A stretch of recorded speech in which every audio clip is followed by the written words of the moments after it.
नमस्कार, मैं हूं प्रवीण। इंडिया टाइम 24 न्यूज में आपका स्वागत है। आज पश्चिम बंगाल में वो हो रहा है जिस पर पूरी दुनिया की नजर है।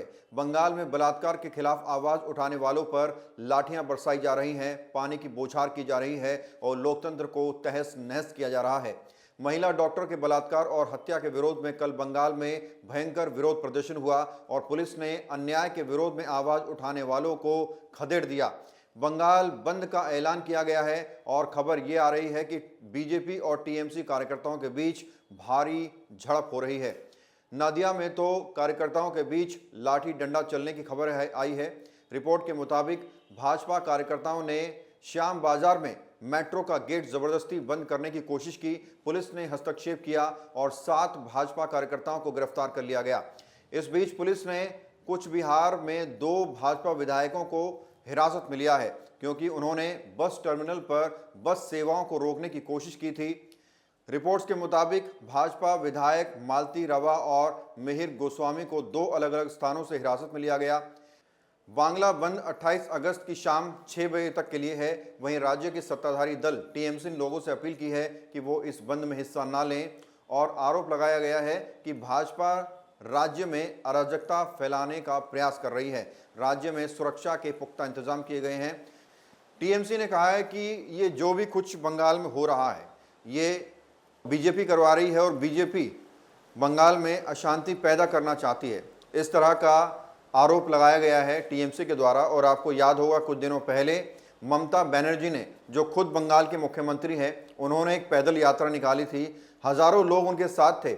उस वक्त उन्हें नहीं रोका गया, उस वक्त की पुलिस ने उन्हें नहीं रोका, बल्कि उनका स्वागत किया गया, उनकी तारीफें की गई। लेकिन आज जब देश का युवा, जब कोई विपक्षी पार्टी इस महिला डॉक्टर की हत्या और बलात्कार के विरोध में सड़कों पर उतरी है तो उन पर लाठियां बरसाई जा रही हैं, पानी की बौछार की जा रही है और उन्हें लगातार रोकने की कोशिश की जा रही है, उनकी आवाज़ को दबाने की कोशिश की जा रही है। आप हर 5 साल में सरकारें चुनते हैं, नेताओं को गद्दी पर इस उम्मीद से बिठाते हैं कि वो ऐसे कानून बनाएं, ऐसे नियम बनाएं कि आपकी बहू बेटियां सुरक्षित रहें। लेकिन बंगाल में इसका उल्टा हो रहा है। यहाँ बेटियों की सुरक्षा मांगने वाले प्रदर्शनकारियों को दबाया जा रहा है, उन पर लाठीचार्ज हो रहा है, उनकी गिरफ्तारियां हो रही हैं। अब आपको बताते हैं नबन्ना अभियान है क्या। कोलकाता के आरजी कर मेडिकल कॉलेज में जूनियर डॉक्टर के रेप और मर्डर के मामले में 27 अगस्त को एक रैली निकाली गई। इसमें हिस्सा ले रहे लोगों का नारा था नबन्ना चलो। हावड़ा में स्थित नबन्ना भवन राज्य सचिवालय है। इसके टॉप फ्लोर पर पश्चिम बंगाल के मुख्यमंत्री का ऑफिस है। इसके पीछे कोलकाता के एक छात्र समूह का नाम आया, पश्चिम बंग छात्र समाज। ये सब छात्र नबन्ना भवन की ओर बढ़ रहे थे। उनकी मांग थी कि ममता बनर्जी सीएम पद से इस्तीफा दें और कोलकाता रेप मर्डर मामले के आरोपियों पर कार्रवाई की जाए। इस दौरान नबन्ना भवन के आसपास सुरक्षा के पुख्ता इंतजाम कर दिए गए। भाजपा ने आरोप लगाया कि इस दौरान पुलिस ने प्रदर्शनकारियों के साथ हिंसा की। भाजपा के प्रदेश अध्यक्ष सुकांत मजुमदार ने राज्यपाल वी आनंद बोस को एक चिट्ठी लिखी और प्रदर्शन के दौरान गिरफ्तार छात्रों को तुरंत रिहा करने का अनुरोध किया।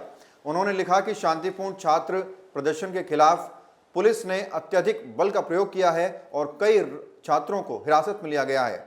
रिपोर्ट्स के मुताबिक नबन्ना अभियान बांग्ला में नौबन्नो अभियान के आयोजकों में एक छात्र नेता सायन लाहिड़ी को गिरफ्तार कर लिया गया है। सूत्रों ने बताया है कि नबन्ना मार्च से एक दिन पहले लाहिड़ी ने कोलकाता के एक 5 स्टार होटल में एक नेता से मुलाकात की थी।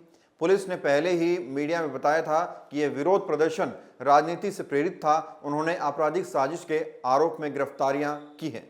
इससे पहले टीएमसी नेता कृणाल घोष ने कहा कि 27 अगस्त को प्रदर्शनकारियों ने बैरिकेड्स तोड़ दिए और पुलिस पर पथराव किया। इसकी अनुमति कैसे दी जा सकती है?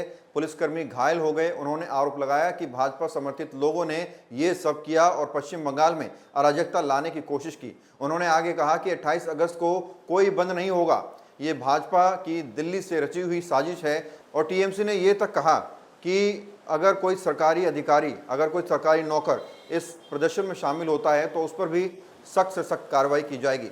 भाजपा के 12 घंटे के बंद के कारण पश्चिम बंगाल में जनजीवन प्रभावित हो गया है। कई जगहों पर सुबह से ही रेल और सड़क मार्ग बंद होने से पब्लिक ट्रांसपोर्ट प्रभावित हुआ है। कोलकाता में रोज की तरह हलचल देखने को नहीं मिली। बसें, ऑटो रिक्शा और टैक्सियां कम संख्या में चल रही हैं। बाजार और दुकानें खुली हैं, स्कूल और कॉलेज खुले हैं, लेकिन छात्रों की संख्या कम देखने को मिल रही है। सरकारी दफ्तरों में कर्मचारी रोज की तरह ऑफिस पहुंचे, हालांकि प्राइवेट कर्मचारियों को घर से काम करने के लिए कहा गया है। भाजपा नेता प्रियंगू पांडे ने हमले पर कहा कि मैं पार्टी नेता अर्जुन सिंह के आवास पर जा रहा था। सड़क पर भाटपारा नगर पालिका की एक जेंटिंग मशीन खड़ी थी। रास्ता बंद था। जैसे ही हमारी गाड़ी रुकी, करीब 50-60 लोगों ने गाड़ी को निशाना बनाया। मेरी गाड़ी पर 7 से 8 बम फेंके गए और फिर 6-7 राउंड फायरिंग की गई। ये टीएमसी और पुलिस की साजिश है। उन्होंने मेरी हत्या करने की योजना बनाई।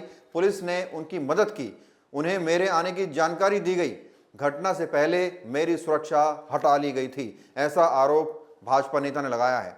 अब लेंगे छोटा सा ब्रेक और ब्रेक के बाद किसी और खबर पर वापस लौटेंगे। भगत चंद्रा हॉस्पिटल विश्व की सभी आधुनिक और बुनियादी सुविधाओं से परिपूर्ण एक world class multi speciality hospital Mahavir enclave Palam डावडी रोड पर स्थित साउथ वेस्ट दिल्ली का एकमात्र मल्टी स्पेशलिटी हॉस्पिटल, जहां 24 घंटे आपकी सेवा में उपलब्ध हैं वेल क्वालिफाइड डॉक्टर्स और हेल्पिंग स्टाफ। डॉक्टर CM भगत द्वारा स्थापित भगत चंद्रा हॉस्पिटल आपकी सेहत का ख्याल रखना ही इसकी प्राथमिकता है, वो भी अफोर्डेबल रेट्स में। ब्रेक के बाद आपका स्वागत है। हरदोई जिले में संडीला मल्लावा मार्ग पर गौसगंज के पास मंगलवार देर रात को पुलिस की जीप बेकाबू होकर सड़क किनारे तालाब में पलट गई। हादसे में जीप में सवार उप निरीक्षक व 3 सिपाही गंभीर रूप से घायल हो गए, जिन्हें स्थानीय लोगों की मदद से निजी अस्पताल में लाया गया। वहां से 2 सिपाहियों को गंभीर हालत में संडीला रेफर किया गया, जहां महिला सिपाही की मौत हो गई। घटना की जानकारी पर उच्चाधिकारी मौके पर पहुंचे हैं। कासिमपुर थाना में तैनात उप निरीक्षक प्रणवीर सिंह 27 साल जिनकी उम्र है, सिपाही शुभम कुमार 20 साल के हैं, मनोज कुमार 24 साल, महिला सिपाही शशि सिंह 30 साल की है, जो कि मंगलवार की देर शाम गौसगंज चौकी के सरकारी जीप लेकर किसी काम से निकले थे। रात 9 बजे के करीब संडीला मल्लावा मार्ग पर गौसगंज के पास अचानक सड़क पर आए युवक को बचाने की जद्दोजहद में जीप बेकाबू हो गई और तालाब में पलट गई। हादसे में चारों लोग गंभीर रूप से घायल हो गए हैं। हादसा देख स्थानीय लोगों ने सभी घायलों को तालाब से बाहर निकालकर निजी अस्पताल में भर्ती कराया। यहां से हालत गंभीर होने पर महिला सिपाही शशि सिंह व शुभम को संडीला CHC रेफर कर दिया गया, जहां डॉक्टर ने शशि को मृत घोषित कर दिया है। इस खबर में फिलहाल इतना ही। देश और दुनिया की बाकी खबरों के लिए आप बने रहिए हमारे साथ और देखते रहिए इंडिया टाइम 24 न्यूज। खबरों से खबरदार रहने के लिए चैनल को सब्सक्राइब करें और प्रेस करें बेल आइकन।